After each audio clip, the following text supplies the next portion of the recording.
how big is your list was a question that one often asked themselves in the past, or really the larger question is how wide is your network, I guess.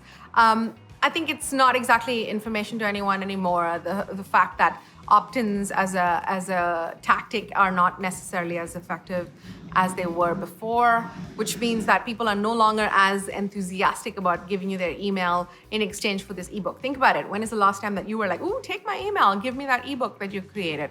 It doesn't happen a real whole lot. So really, what does that mean for many people who were like, ooh, I don't have a wide network in which to market myself, and the ways in which I previously was doing it isn't really working anymore, so what are my options? So here's a little sort of personal story that relates to us at C+P Digital that I wanted to tell at this point, which is that in the first couple of years when Will and I were sort of trying to take ourselves from freelancer into like fighting above our weight range, we had 44 people on our list, like 44 sort of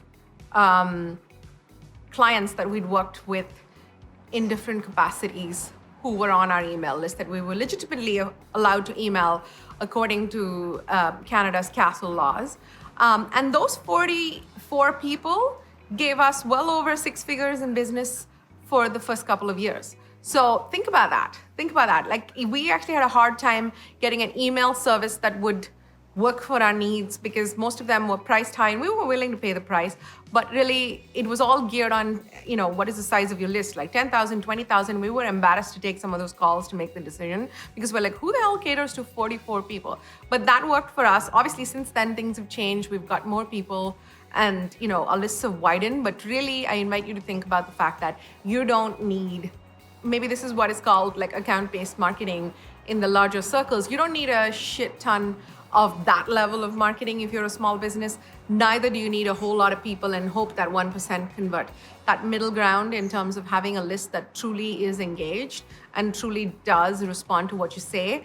A little note in terms of our email marketing. We send out emails to our fairly small list. Even now, it's pretty small. We send out our emails to our fairly small list, and at least a few people respond to every single mail. Even if it's a silly newsletter, we get responses. So you want to aim for that level of engagement with a smaller circle of people. And that's really that's the brand play that I keep talking about often. Why do we make things like podcasts? Why do we make things like, webinars as people, like proper virtual events? All of those things are done so that you can make that sort of brand impact in this digital world, which is no longer your billboards and your font name or your color.